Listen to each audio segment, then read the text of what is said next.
Hello, good morning, good afternoon. We're going to be starting the webinar shortly. I hope you're all doing well. Perfect. Okay, well, we'll get started. Welcome to the webinar, our first webinar for 2022 that's relating to employment law. And we've titled it, What's New in 2022, Employment Law and You. So welcome. I hope you all had a good holiday. I hope you're all ready for the new year and the challenges that will be coming. So I'd like to first start by introducing myself and then introducing Lindsay. So my name is Sharaf Sultan, and I'm the principal at Sultan Lawyers, a law firm that focuses on both employment and immigration matters, although today we'll be focusing on the employment matters. That's what I focus on. And Lindsay? Yeah. Hi, I'm Lindsay Craig. I'm an associate at Sultan Lawyers. Perfect. Okay, so the two of us will be going through some issues today. We actually had a lot of debate on sort of sorting out what we should be discussing for 2022. There are a lot of things that came up last year and frankly even the year before that couldn't influence 2022. So this is what we came down to, though, because we could have a webinar that would last easily half a day, but we want to just go up to a brief overview of some of the things that we think are important to think about for this year. So the first issue we're going to be talking about is minimum wage in Canada. The second issue is, and the changes that have occurred with that. The second issue is Bill 27, which is called the Working for Workers Act. You may have heard about it. It was quite a bit out there in the media, and now it's become law. So we'll discuss that as well. The third issue is health and safety measures, and in particular, COVID and how it's impacted that. Their health and safety is, of course, an ongoing, ever-evolving area, but definitely COVID has had an impact. So we'll talk about it in that context and what it means for us moving forward in 2022. Fourth, we're going to talk about flexibility, remote work, and COVID. This is another theme that quite obviously has been impacted by COVID, but there are definitely employment law implications that should be thought about in terms of the workplace, both from an employee's perspective and from an employer's perspective. And lastly, we will discuss relevant cases that we think are going to have an impact from 2022 and moving forward. The reason we reference 2021 is, of course, because the cases came out in 2021. So we'll talk about that. And then we're also going to talk about general takeaways and things that we think you should think about as you move forward this year. Okay, so I'm going to turn it over now to Lindsay, who's going to start with minimum wage in Canada and what's been happening. All right, thanks. So we're going to touch on minimum wage, which is something that is really important for employers, of course, to consider as you're making new employment offers, looking at your payroll, all of that stuff. So as of January 1st, 2022, as many of you will know, the minimum wage in Ontario was raised from $14.35 to $15 an hour. And that's kind of the general minimum wage, but we also have different considerations for students, for example, whose minimum wage has raised from $13.50 to $14.10 an hour. And then for those in hunting, fishing, and wilderness guides, there's a minimum wage increase from $71.75 for those working 5 hours and less than 5 hours in a day. And that's up from $71.75, and now it's $75 for those working less than 5 consecutive hours in a day. And then for home workers, and so those are workers who, not people working in their own home doing their own homework, but people who are doing paid work out of their home for an employer. And home workers minimum wage has raised from $15.80 to $16.50 per hour. So if any of those kind of specific caveats apply to your workplace, you want to make sure that you're applying the correct minimum wage to those workers. And then also something of note is that the minimum wage has increased for liquor servers as well. So now they're at $15 an hour, whereas previously they were at $12.55 an hour. And that change kind of recognizes the fact that perhaps tips weren't always accounting for that discrepancy between the two. So they're up at $15 an hour as well. And then looking forward, we can kind of see that on October 1st every year, starting in 2022 this year, the minimum wage rates might increase annually. I say might because this could change just in terms of kind of government, but new rates will come into effect if they're changed on October 1st and then published on or before April 1st of every year, so that employers have time to prepare for that. So that's Ontario, which is kind of where we see the majority of people watching are dealing with. But for those that have employees in the rest of Canada, these are some kind of updates for other provinces. So New Brunswick, their minimum wage has been raised from $12.75 to $13.75 as of October 1st, 2022. And then in Nunavut, there isn't an increase, but Nunavut will be reviewing their minimum wage annually, and that will start on April 1st. And there's a similar change in the Northwest Territories where the minimum wage will be reviewed by a committee every 2 years. And then other provinces and territories, as it says there, will just adjust the minimum wage based on inflation or the consumer price index. So for those provinces and for Nunavut and Northwest Territories, especially, you want to make sure that, keeping a close eye on those wages every year, just to see kind of how those reviews have affected the minimum wage. Perfect. And so with, oh, my apologies. A few takeaways in terms of the minimum wage is just important to consider for all of Canada, each province, as we continue into the new year, to review, as I said, your payroll, your employment contracts, as well as considering whether this increase in minimum wage will affect staffing costs, impact budgeting, scheduling, your staffing needs, and ensure that you're planning accordingly for those changes. So now I'm going to pass it back over to Sharaf to talk about Bill 27. Thanks, Lindsay. I appreciate that. A lot of changes across the country for sure, particularly when it comes to minimum wage and employment standards. And on that theme about employment standards changing, we have Bill 27, which was called the Working for Workers Act.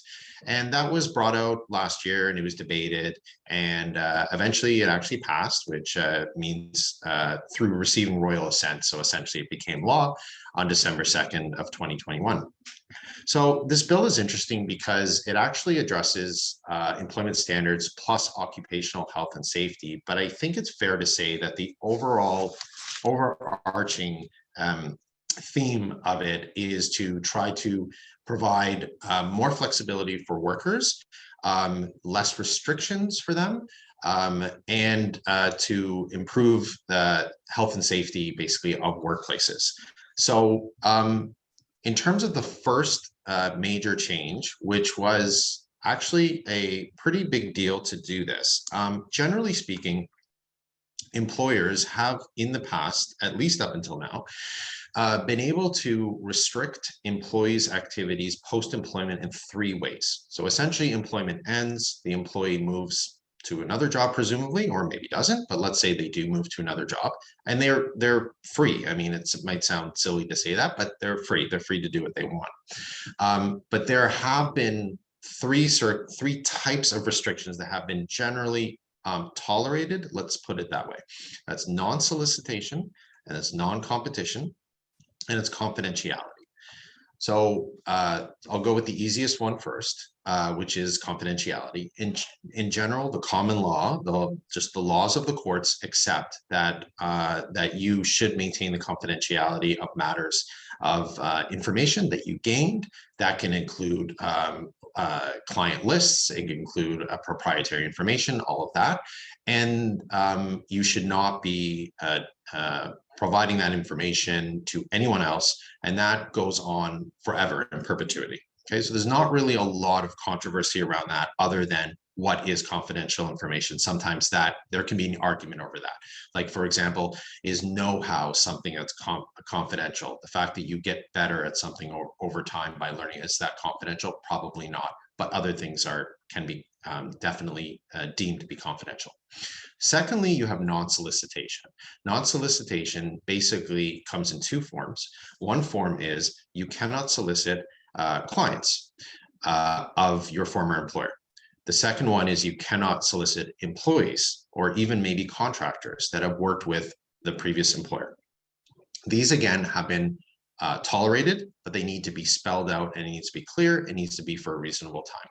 The third one is a non-competition agreement. This is where Bill 27 comes and basically interferes, let's say, with the common law, because there wasn't this law before. There was no statutory clarity as to can you compete or can you not compete. So the law basically from the beginning has been that non-competition agreements are possible, but very difficult to enforce upon. The reason being is that generally speaking, the courts want people to be able to compete. They want people to be able to leave their employment and go to other employment without restriction. Okay, so so what that means basically is that it has been allowable, it has been available in the law, but very, very in a very narrow manner. What the Bill 27 has done is it's come in and actually said, full stop, there will not be non-competition agreements. So it's actually interesting, but it's also quite a change. Let's put it that way. So it does create a prohibition on non-competition agreements between employers and employees. Okay. As I said, these types of contracts often restrict employees from taking new jobs. So the idea would be you cannot work with a competitor of ours. It may have been you cannot work for a competitor of ours across Canada. In the world, you cannot do that for 6 months. You cannot do it for 2 years. There were all kinds of non-competition agreements. But what they're saying now is you can't do that at all. Okay. And it's retroactive as of October 25th. There are some exceptions to this, and generally speaking, it's those at the executive level, the higher echelons of a company. I think the idea behind that is let's protect the vast majority of workers, but let's leave a little bit of room for perhaps those who are at the highest levels of the company and there may actually be a legitimate reason to protect against competition. So the next thing that Bill 27 addressed was employee disconnecting from work. So this again is a first, definitely in Ontario, and it's really starting, I think, following a cultural shift that has begun globally, really. Like if you look across various jurisdictions, including in France, they've been addressing this idea that you shouldn't have to check emails, you shouldn't have to text messages, answer calls after work. So I think what's happening basically is this is a slow cultural shift. And the reason I say slow is because the Bill 27 is let's say a light approach to employee disconnect because of the fact that it requires an employer to put in place a policy. However, there's not a lot of information or guidance as to what that policy should include. There also does not, at least until now, appear to be a robust enforcement mechanism. So the question is, what is this actually going to look like? So employers are expected to create a policy. They will have to do so by June of I was going to say next year, this year. And then the question becomes, what do you do with that moving forward? So in my estimation, I think what the government is doing, what the legislators are doing, is they're basically saying, let's take a first important step towards creating a cultural shift whereby employees actually do have a clear break from employment. Okay. The third part of the of Bill 27, and this is a very practical one, is a shift in the Occupational Health and Safety Act, an adjustment there, and it's trying to address workers who are going from location to location consistently, and an obvious one is delivery drivers. And the idea basically is that we should be allowing those third parties to enter the workplace, and if they need to use the facilities, in order to basically continue their day. So the idea basically is it's a recognition of the fact that the economy is really shifting. We're going to more and more to an online driven economy, and that means that we're going to end up with third party providers delivering things rather than, for example, us going out ourselves and doing it. So overall, I would say Bill 27 is starting to shift the culture towards a more worker-friendly, safety-oriented workplace. And with that, I'll shift it over to Lindsay, who's going to talk about health and safety measures. All right. So, what we're going to be talking about today in terms of health and safety is primarily focused on COVID and how that relates to an employer's duties in terms of health and safety in the workplace.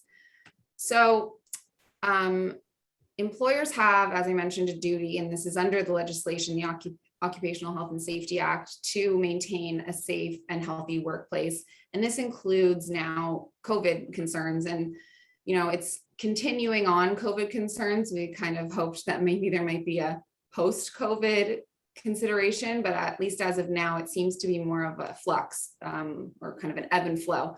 And so it's something that employers need to be constantly aware of as they're going forward and considering the health and safety of their workplace. So some of the concerns that that may be applicable to employers is whether their workplace is safe in the context of COVID, and if that could lead to potential work refusals.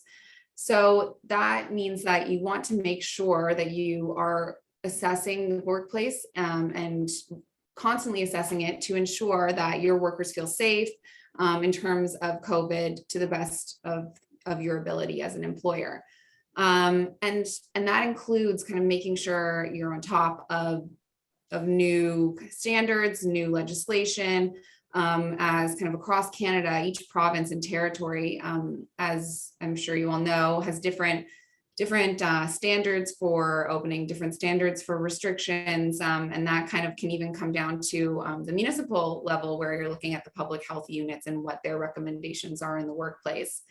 And so with that, employers need to be prepared to, if you're returning to the physical workplace from maybe a remote workplace, to make sure, and I'll touch on this in a minute, but make sure that there is a COVID safety plan in place or policy in place that will address those new and evolving health concerns as they kind of continue to, as I said, ebb and flow. And that really requires on the employer's part a lot of flexibility and agility going forward and in the future that perhaps it wasn't necessary as much in the past, but now that flexibility is really a key component of an employer's obligations. So in terms of health and safety tips and ways to make sure that your workplace is doing its very best to be compliant with health and safety legislation, as well as just kind of maintaining a happy and safe workplace for your employees. You want to maintain COVID controls in the workplace so that until told otherwise, and this also factors in vaccination and regardless of the vaccination rates in your workplace. So, vaccination is its own kind of can of worms that we could again talk about all day probably, but at this point, at least, regardless of vaccination rates, employers are still required to maintain those safety controls that are recommended. So meaning, maintaining masks and physical distancing and different hygiene requirements, even if, for example, your whole workplace is vaccinated or most of your workplace is vaccinated. And then further to that, it means, so as I mentioned earlier, the safety plan piece. So employers in Ontario are required to ensure that they have a COVID safety plan in place. And the safety plan has to include, there's screening, what kind of screening you plan on doing, whether that be antigen screening or the questionnaires that are on the Ontario website. It has to include details about your physical distancing practices, masks, other PPE that might be necessary in the workplace, hand hygiene, as well as other kind of hygiene in the workplace, cleaning and disinfecting practices, and crowd controlling if you are a workplace that has customers coming in or something like that. And so that safety plan has to be written and readily accessible for all employees so that they're aware of the policy. And that policy, again, kind of going back to that flexibility piece, does need to evolve as time goes on. And I'm sure if you just think back to 6 months, a year ago, the practices in the workplace, best practices have changed. So you want to always be kind of keeping a finger on the pulse and then updating the policy as needed. And kind of going into that, and when you're creating that policy, you want to be evaluating the building for hazards associated with prolonged closure. So that might mean, looking at how is our air filtration system, a lot of those things, and really looking into how that impacts said safety plan.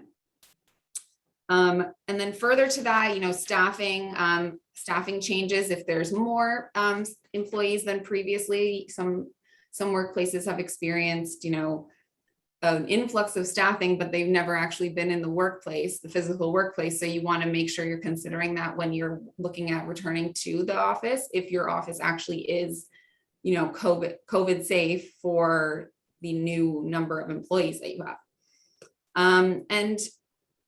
And then in terms of hybrid model, that means, looking at remote work, which we'll touch on in a moment, and how you can maybe have half your workforce in the office for some days, half of your workforce at home for some days, and looking at different kind of, again, being flexible, being adaptive, and looking at different ways to really make sure you're meeting that standard of health and safety in the workplace.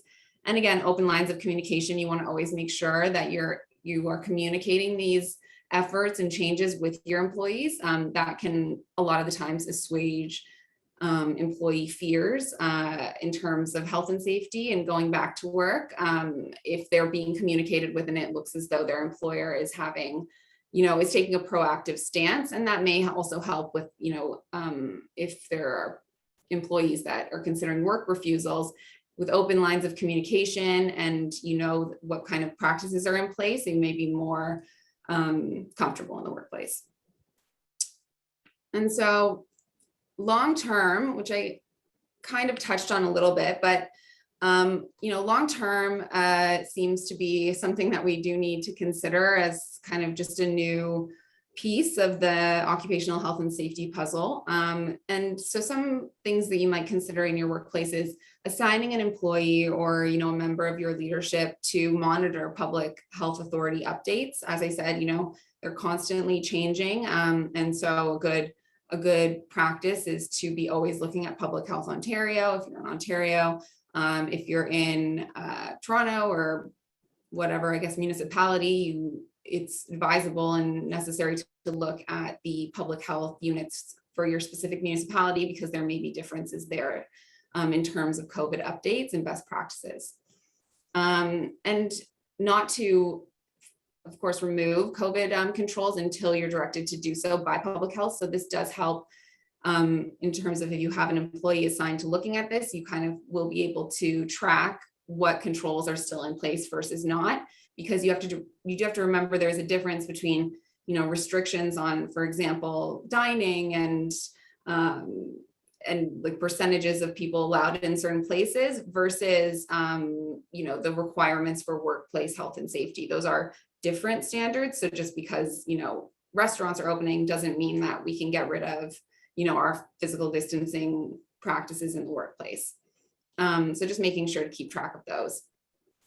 And then third, in the long term, even if public health measures aren't required, it might be useful to kind of take a look at some of the practices that you have in place and seeing if they do, provide a benefit for your workplace going forward.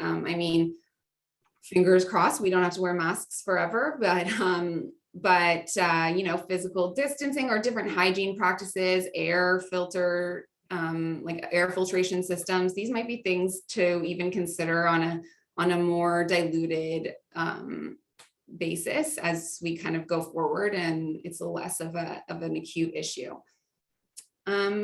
So with that, I'm gonna kind of more on the theme of flexibility. I'll pass it over to Sharaf, who's going to talk a bit about flexibility and remote work. Thanks so much, Lindsay. I was just going to hold off for 1 second because we did get one interesting question. We'll be doing questions at the end, but I feel like this question works really well with what you were just saying. So maybe I'll read it out because I'd be very interested in hearing your perspective, because I know, Lindsay, you and I have discussed this on many occasions, and I'm happy to give my perspective. So I'll sort of maybe just change our track a little bit and just take one question now. So this is the question. You talked about health and safety in the workplace. How often are you seeing employees who are not following vaccine mandates, and do you think this will be an ongoing concern for employers? So I just thought it was very interesting because I know that we've discussed this for sure. Like as I said, we kind of made the hard decision to not totally focus on vaccines during this webinar, just because, like I said, we could talk all day about it. But we are seeing definitely many employers, as you know, are putting in vaccine mandates, and with that does come, depending on the workplace, many employees who choose not to follow them. And then from there, it's really a matter of what does your vaccine policy say, or your COVID safety policy? If it includes a vaccine component, what does it say? Does it clearly outline what the repercussions of that, of not abiding by a vaccine requirement would be? Does it account for different accommodations like work from home, for example? And I do think, it will be, I think, an ongoing concern for employers, especially as we see, the boosters now, and going into the future. I would imagine further boosters. I'm not a doctor, obviously, but and so I think employers will have to kind of grapple with, okay, what does the term fully vaccinated mean now? Does it include boosters? Does it not? How are we going to address that? And I think that's something that, again, a really good COVID workplace health and safety / vaccine policy, and one that is consistently being checked and updated. I think that's where that really helps and comes into place, because you can address kind of what happens in those scenarios. So will there be discipline? Will there be termination of employment? And if it's clearly spelled out in the policy, then the workplace would kind of go to the policy, barring further case law that comes out that we can address. Yeah, and thanks, Lindsay. And just from my perspective, what we've been seeing as well is in the beginning stages of the vaccine, there were rollout. There was definitely a lot of pushback, and we received many calls from people who did not want to get vaccinated. What we found is that it has dissipated somewhat, but we're in a position whereby I think we have the hardened individuals who are absolutely not going to get vaccinated. And I think that is going to be what we're going to be faced, because there were a lot of people who were on the fence. And I think the fact that it really became almost mandated, let's say strongly encouraged. I think employers probably have experienced an initial wave, but I think what's going to happen this year, it's going to be those who are absolutely under no circumstances will get vaccinated. So I don't think this is going away. I think that this is particularly, as you said, Lindsay, a good point is about the boosters, because now we're making another ask, right, which is to do 3. So I don't think the issue is going to disappear, but definitely the second wave, let's say, of that, if I can say that, is less but more hardened, I would say. Okay. So sorry, Lindsay, to have done that. I do realize that it is now my turn to discuss the next issue, so I'll do that. The next issue is flexibility in remote work post-COVID. This comment, this quote here is not ours. We can't take credit for it, but Forbes magazine apparently thought that this is the biggest legacy of COVID-19. I think arguably it probably is one of them, for sure. So in terms of what the sort of implications are for employers and their considerations, I think it's important to remember that employers can generally require employees to go back to the physical workplace. There's nothing stopping that actually from happening. There is, of course, at the moment happening. I say that, and because of the fact that there's a work from home order. But outside of that, once we get over that, which hopefully will be even as early as January 31st, there's going to be full flexibility, I think, anyway, for employers to basically decide what is appropriate and when it's appropriate for employees to come back to work.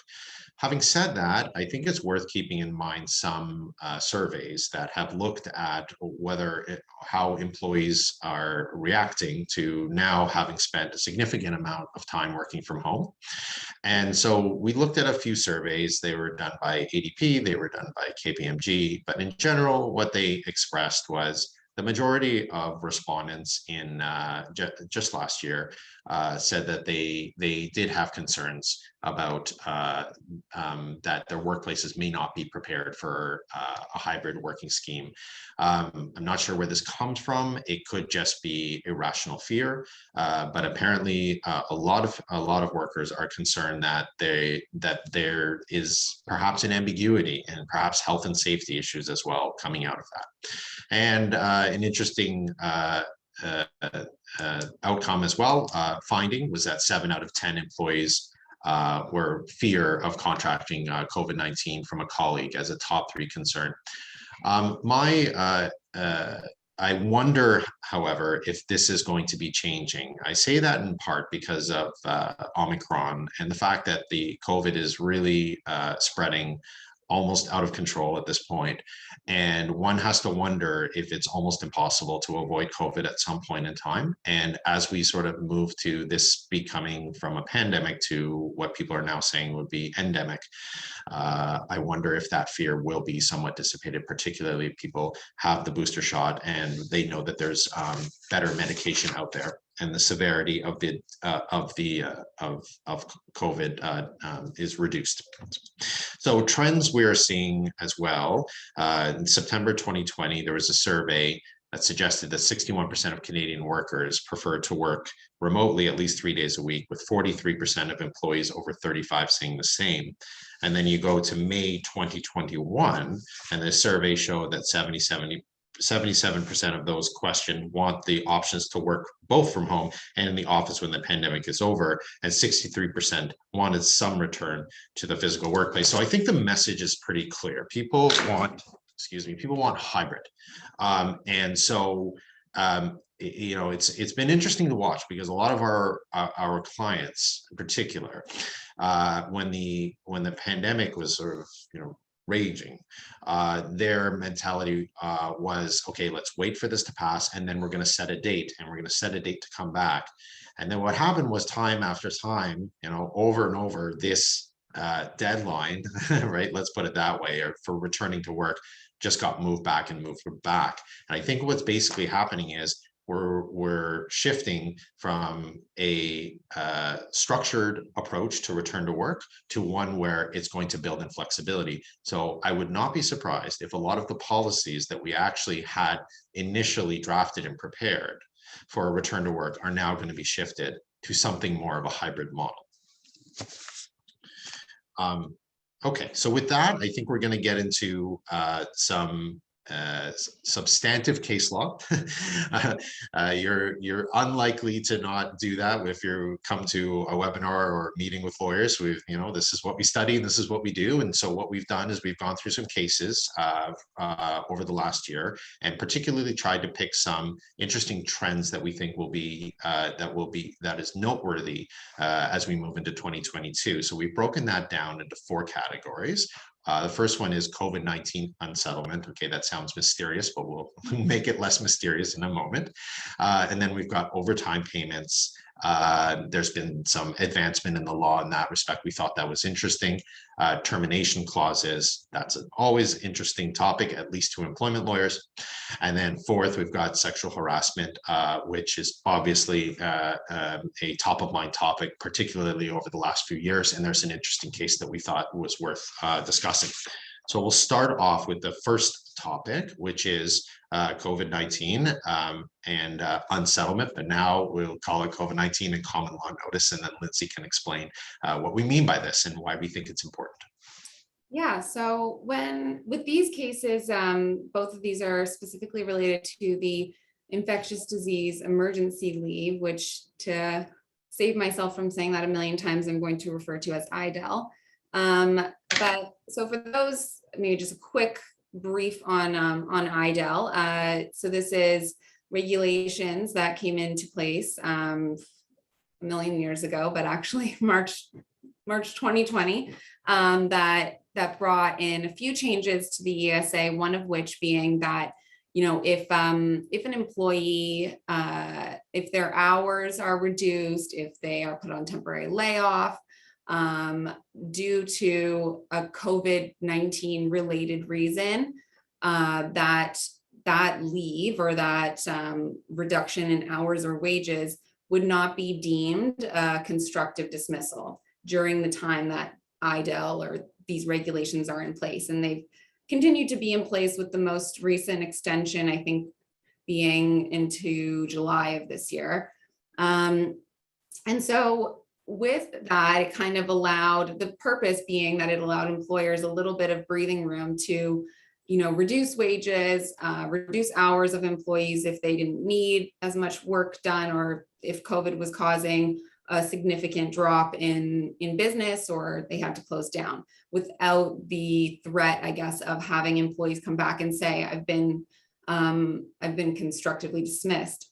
Now, as we kind of go forward and as this is stretched longer, this does kind of impact employees and whether they can claim constructive dismissal, meaning that, you know, their job has been so substantially changed that essentially no longer exists, or they've essentially been dismissed.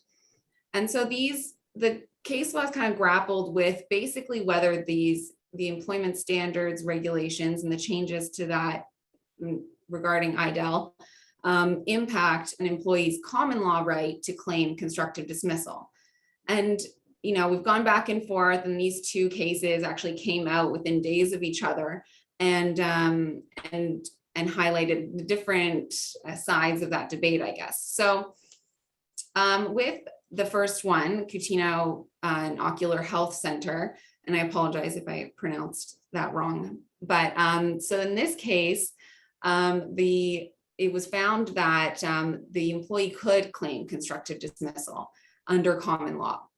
And the reason for that, and I'm going to try and make some of this, the legalese, I guess, a bit more digestible, but the reason for that being that in the Employment Standards Act, the judge in this case found that the regulation doesn't specifically state that you can't claim it under common law, and therefore it should be allowed. And so in this case, this employee, it had been 3 days since they were laid off, and they claimed constructive dismissal. And that was, it was found in favor of the employee in that case. Now, a few days later, this other case comes out, which went directly opposite of that first case. So in Taylor and Hanley, in this case, the judge found that you could not claim constructive dismissal if, and again, for both of these, the layoffs or the reduction in wages or hours was due to COVID. So it has to be due to a COVID related reason. But in Taylor and Hanley, the judge found that you couldn't claim constructive dismissal because the overall purpose of this change to this temporary change to the Employment Standards Act was to prevent this from happening. So it kind of flies in the face of the entire purpose. And so this kind of leaves us questioning which one will go forward. And so overall, I think the takeaway for these two cases that go directly in opposition of each other is that, you know, as an employer, if you want to rely on the Taylor decision to,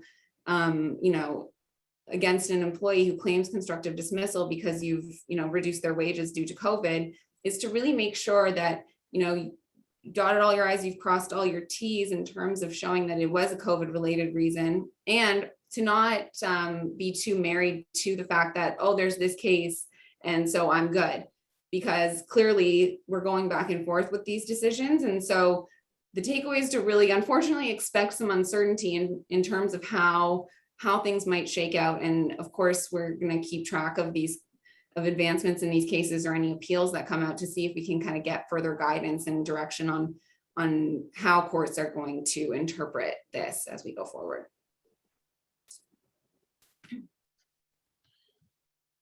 Perfect. Thanks so much, Lindsay. So I will take over. So this, I'd like to, what we wanted to discuss was a case that we thought was interesting relating to overtime. Overtime is an issue that, well, it comes up pretty much annually, but it's come up in particular in the last few years because there have been class actions relating to overtime. And that's been a real concern, particularly for the banks and other organizations as well, but particularly with the banks. So this one actually does involve a bank. It involves RBC, and it's RBC and Shahzad Ali. And this case involved a claim for overtime over a period of years. And what had happened was the employee had brought a complaint at the Ministry of Labor, and it resulted in an employment standards officer finding that the employee was entitled to $164,000 of overtime. So quite a bit for most employees, I would assume, for overtime. So RBC basically appealed that, and what they said was, and they made a few arguments, but one of the arguments was, we didn't even know he was doing overtime. There weren't any records relating to the overtime, and then they shouldn't pay, basically. And so that was analyzed by the Ontario Labour Relations Board, and they actually found in favor of the employee. What they basically said was that the crux of the case is essentially that if you don't have to necessarily know explicitly as an employer that the overtime was done, but what the test is, should you reasonably have known that the employee was carrying out overtime, which is really interesting because it's really expanding the employer's responsibilities. Now, the reason that they came to this decision, the way that they came to this decision, was they actually relied on case law from the Canada Labour Code. So there's federal workers and then there's provincial workers. And it just, depending on what employer you work for, what industry, you may be federal or you may be provincial. But they actually relied on interpretation of the definition of working, of what permitted to work means under the Canada Labour Code. Under the Ontario Labour Code, it relies on suffered or permitted. So there were different words actually, and what RBC was doing in their argument was they were pulling out the law dictionary, and they were saying, no, it must mean that there is a knowledge on the part of the employer. But they said no. They actually responded by saying no. And basically the message now from this case is that employers need to be very proactive to ensure that it is very clear that the employee is unable to carry out the overtime, and that they need to be in a position to be able to argue that they couldn't reasonably have expected that person. So there was a lot of back and forth about he must be working so hard, and there was this project and all of this. So essentially what the conclusion was is you should have known that this person was carrying out overtime. So it's really stretching the definition under the Employment Standards Act. And I suppose it's good for employees, but it's also an important note to employers that there could be a lot of wages that are owed without being known. So it's an important case, and it's something that can be addressed, I think, through policy design, really implementation as well. But anyway, we just wanted to bring this to your attention. So I'll turn this to Lindsay for the next case. All right, and so this case touches on termination clauses, which is probably one of the biggest, constantly changing areas in employment law at this point in time, just due to a lot of cases going back and forth on the enforceability of termination clauses. And really what we're seeing is a trend in favor of employees, or at least in favor of an unenforceable termination clause. Courts have seemed to get really, really sticky on if a termination clause is enforceable or not. And so in this case, it was the for cause clause in this contract that was deemed unenforceable, which goes back to a recent case that found that if the for cause is unenforceable, it could mean that the whole termination clause is unenforceable. And so in this case, the for cause clause did not consider the potential for statutory entitlements that the employee may have.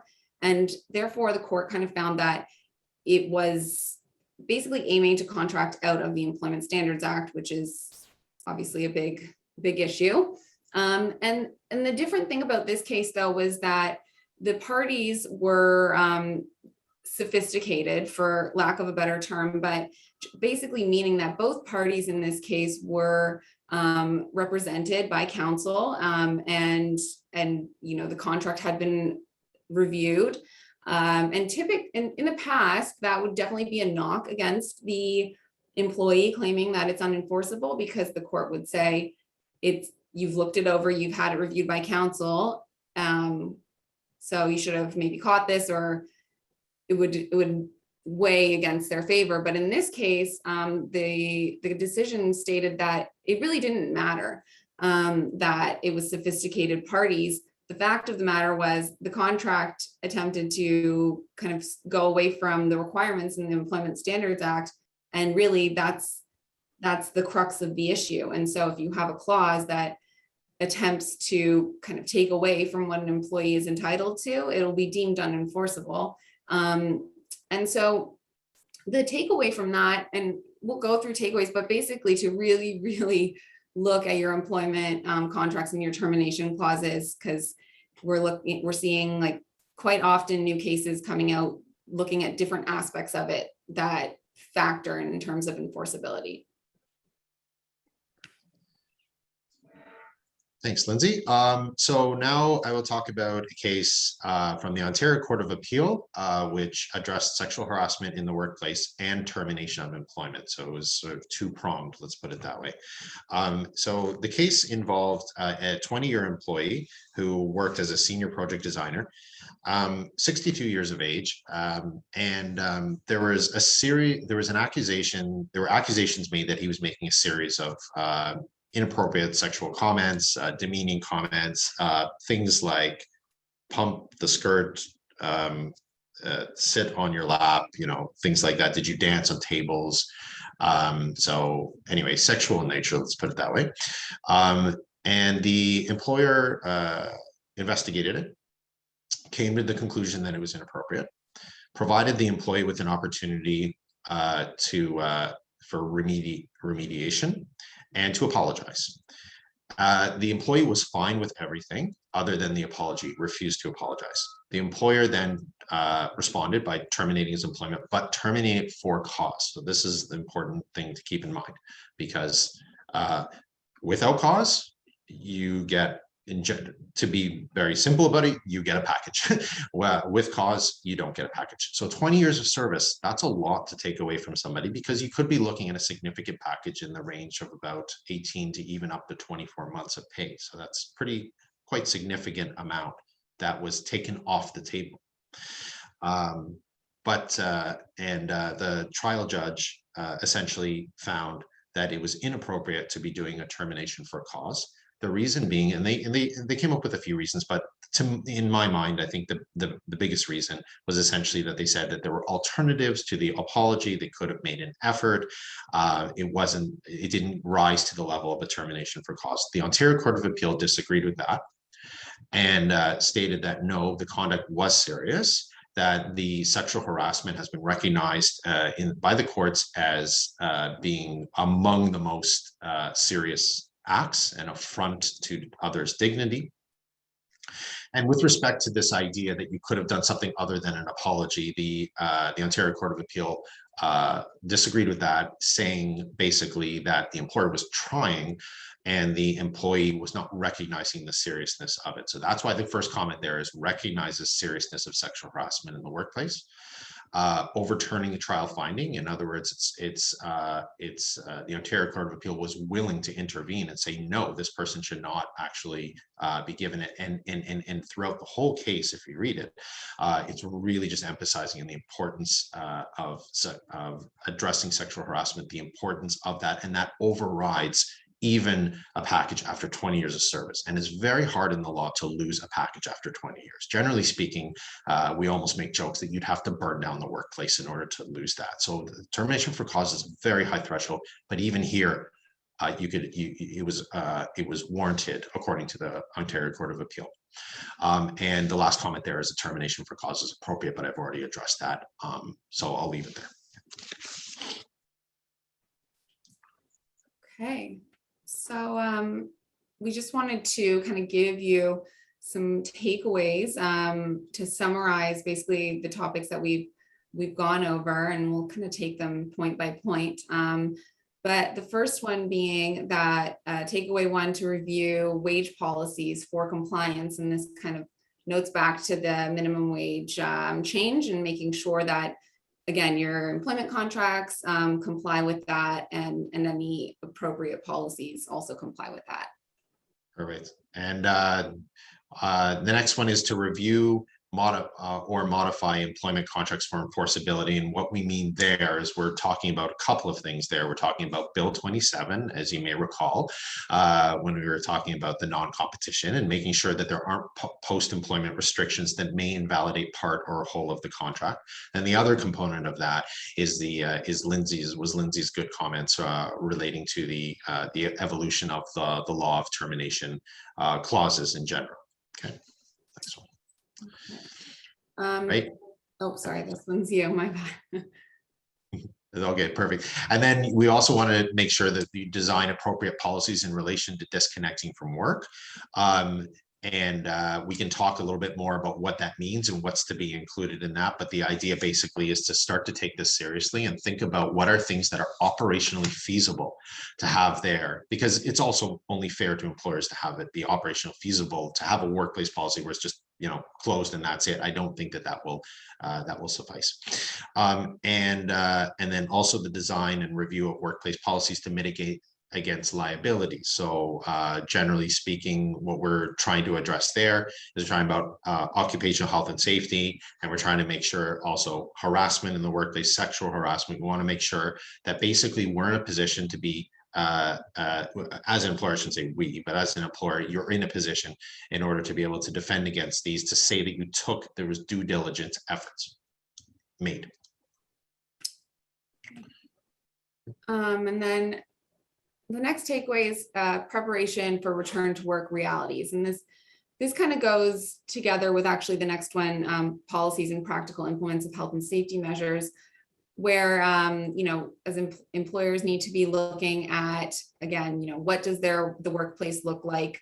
How do I need to make sure that it's safe for people to return to work? How do I make sure that the way in which employees are returning to work is compliant with the health and safety standards and duties that an employer has? So again, like number of people in the workplace, distancing, all the other kind of controls that can be put in place, and making sure that those policies are in place and consistently being reviewed and revised. And then next takeaway being planning in relation to the uncertainty of treatments of layoffs or reductions in wage or hours. And so with that means, you know, making sure that you're really reviewing why the layoff is happening, and then looking to constant updates. You can look to us as well in our blog as we update it based on new case law. And this is kind of touching on those two cases that were in direct opposition. So really, you know, looking at and being prepared for a little bit of uncertainty in that space. as kind of the IDEL continues, and also checking to see if that is extended again, because it is something that has an end date and then gets extended if needed. So keeping track of those changes. Perfect. Okay, and then I'm going to be very quick because we do have quite a few questions, so we'll want to get through them. So very quickly, human rights in the workplace and related implementations. We've got that relates to just ensuring that we're in compliance with the Human Rights Code, and that policies need to be flexible. Stay away from zero tolerance policies. Those are generally unenforceable, I'll put it that way. And then also about investigations. The case that we're talking about, the sexual harassment investigation, was absolutely key. That's what gave the Ontario Court of Appeal the confidence in order to side with the employer on that one. Okay, so we're going to take the questions as quickly as we can, and we're happy to go a bit over time if anyone wants to remain and have these questions. So we're not going to just shut down right at one. Okay, so here's the first one. I know you touched on Bill 27 and having to create a policy for employees to disconnect from work. Are you able to provide a bit of guidance on what that means in practice? I know that there's not a lot of guidance that's been given by the government, but I'm hoping your perspective on it. So I do have some thoughts on that because we're actually working on them as we speak. But basically, in terms of the disconnecting from work policy, the idea basically, I think, is about things like this: clarity on regarding the hours of work for individuals. When are they expected to work? When are they not expected to work? Equipment and expectations. What kinds of equipment are you going to have? Like, for example, if you're working remotely, you might have a laptop, you might have a phone. Some people are connected to email via their mobile devices, some are not. So the idea is to address the class of worker and what they're expected to do on work and what is off work.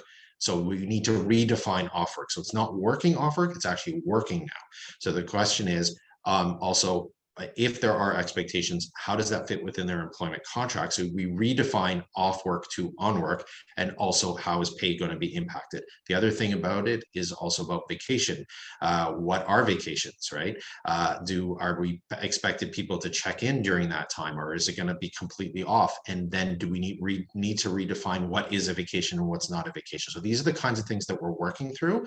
But I think it's really about clarifying the definition between work, not work, pay, not pay, and what are the expectations around equipment as well, because that's really where you get the messages. Maybe Lindsay, I'll throw the next one to you, if that makes sense. Do you want me to just read it out to you, basically? Yeah, I think I'll do it so that everyone knows what we got. Okay. Actually, maybe I'll do this one. Okay, because I did this case. I explained this case. Could you explain what ought to know means in the context of overtime payments? Perhaps provide an example of how an employer ought to have known an employee was working overtime. Excellent question. Thank you for that. Okay, so the best definition, the best way in which I can interpret it or explain it is if the employer is involved. An employer can mean manager, by the way, because that's the other thing. Who is the employer? Well, the employer is often the manager. The manager is then speaking on behalf of the employer, let's put it that way. But if, for example, it appears that an employee, let's say, is overwhelmed with work, that there's a project that's coming up that they need to do, and there are discussions about, wow, I'm working a lot, wow, I'm doing this, and they're working, particularly if they're working remotely, but even if they're not working remotely, I think the idea is to say, look, manager, look, supervisor, we need to be more proactive in terms of checking in who is doing what and where. And I think that the message there would be to check in with that employee and say, look, it looks like you're doing a lot with this. Are you actually intending on working overtime? Check, or how many hours are you working? To demonstrate and to remind them, for example, that they need approval, right, to do that. So I feel like in this case, had RBC checked in more with this employee and reminded them of the policies that they need pre-approval for overtime, I think that what would have happened in that case, in my opinion anyway, is that they could have said, no, employee, you chose to do that and you decided to violate the policy. I think one of the issues here as well, and I don't want to go on too long, is that there's policy and then there's implementation. And I think what we find is that the courts and the administrative tribunals tend to review not just the people's policy, but they tend to catch employers in the implementation of the policy, because what they say is you need to implement in some manner. So emails, follow-ups, things like that can demonstrate evidence that not only the policy was in place, but it was intended to be followed through with. Okay. I think actually this one is good for you, Lindsay. You explained that ambiguous clause was a big issue when writing termination clauses. Is there a tip you could give us on how to make sure that these clauses are clear? It's a great question. Yeah, no, that is a great question. I think so.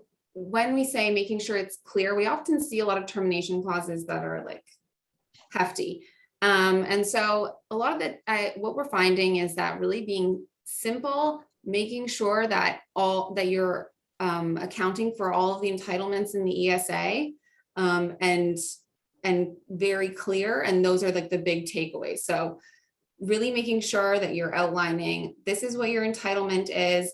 We are abiding by the ESA by providing you with your entitlements as per the Act, and just leaving it at that, like, and keeping it really, really simple and easy to digest. And again, too, that's something that, you know, you can assist with or review termination clauses to really make sure that they're clear. But yeah, the clarity for an employee to read and understand is a big piece of that.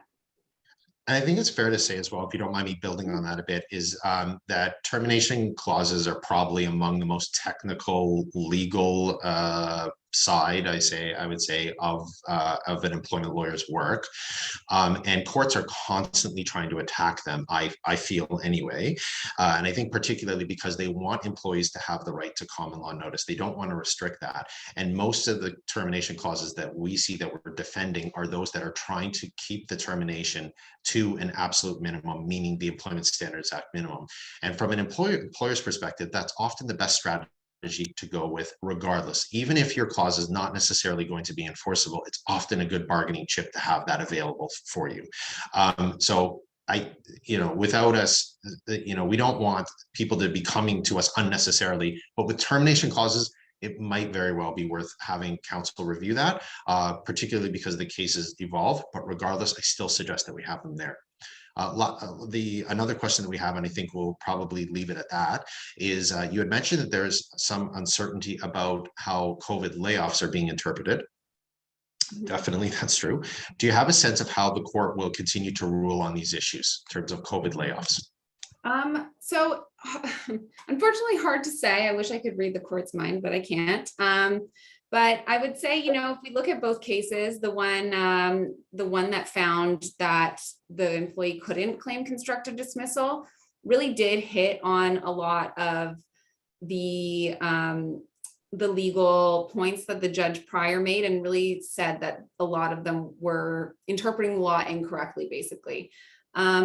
So, I mean, and just in terms of, different thoughts in the legal community, it seems as though perhaps we might see a turn in terms of not being able to claim constructive dismissal and the common law constructive dismissal not applying during this infectious disease emergency leave time. But again, we really unfortunately can't know, and we just have to keep track of and see how the courts are going to interpret it, unfortunately. For sure. I think that's fair to say. Yeah, definitely. Okay, well, thank you so much for all of you attending. There's our contact information. If you have any questions that you weren't able to get through now, or if you have to run off, and I know you're all busy, please feel free to contact either myself or Lindsay. We'd be happy to do so. Also, if you would like a copy of the slides, we'd be happy to provide that as well. And thank you again. We really appreciate your time. We know you're very busy.